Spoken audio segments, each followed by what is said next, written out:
युधिष्ठिर आए तब धृतराष्ट्र ने कहा कि हमने एक बहुत बड़ी शाला बनवाई है, धर्मशाला बनवाई है, और वहां पर युधिष्ठिर तुम बैठकर जुआ खेलो। धृतराष्ट्र ने आदेश दिया है, यदि मैं आपकी आज्ञा का पालन करता हूं तो आप मुझे आदेश देंगे कि तुम्हें जुआ खेलना है, और मैंने आपकी हर आज्ञा का पालन किया है ईश्वर मानकर, तो क्या मैं आपकी इस आज्ञा का उल्लंघन कर दूंगा? धर्मराज युधिष्ठिर ने कभी भी धृतराष्ट्र की आज्ञा का उल्लंघन नहीं किया, क्योंकि आप पिता की तरह मानते थे। आज धृतराष्ट्र ने कहा कि आप जुआ खेलो। युधिष्ठिर, आज तुम यहाँ कौरवों के साथ जरा जुआ खेल लो। तो पिता की आज्ञा मानकर, धृतराष्ट्र की आज्ञा मानकर धर्मराज युधिष्ठिर ने जुआ खेलने का प्रस्ताव स्वीकार कर लिया। आज्ञा का पालन, अपनी मर्जी से जुआ नहीं खेला। धर्मराज युधिष्ठिर जानते थे कि इस जुआ में नियम का उल्लंघन होगा, और देखिए जुआ का एक नियम होता है कि जो जुआ खेलेगा वही पासा फेंकेगा।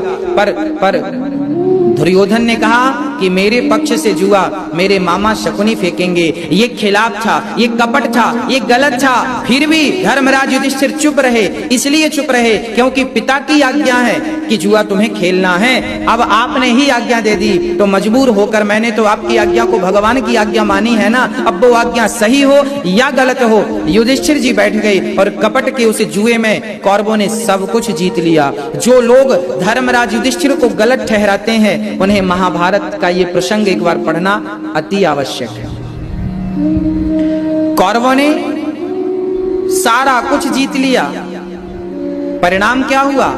जब जीत लिया, धन मिल गया, तो बुद्धि तुरंत भ्रष्ट हो गई, और जब बुद्धि भ्रष्ट हुई तो भरी सभा में द्रौपदी को लाया गया, बाल पकड़कर घसीट कर लाया गया। उस वक्त वो ऋतु स्नान आपने नहीं किया था, मासिक धर्म में थी मां द्रौपदी, और उस समय एक ही शरीर पर वस्त्र था। उस वस्त्र को, उस द्रौपदी के केसों को, बालों को पकड़कर दुशासन घसीटते हुए सारे लोगों के बीच से द्रौपदी को लाकर सभा में खड़ा कर दिया। भरी सभा में द्रौपदी का अनादर हुआ, अपमान हुआ। क्या ऐसे दुष्टों का साथ कृष्ण निभाते? क्या ऐसे दुष्टों के संग भगवान श्री कृष्ण रहते? ना प्रिय भक्तों, यदि आप गलत हैं तो ईश्वर गलत का सपोर्ट। युधिष्ठिर आए तब धृतराष्ट्र ने कहा कि हमने एक बहुत बड़ी शाला बनवाई है, धर्मशाला बनवाई है, और वहां पर युधिष्ठिर तुम बैठकर जुआ खेलो।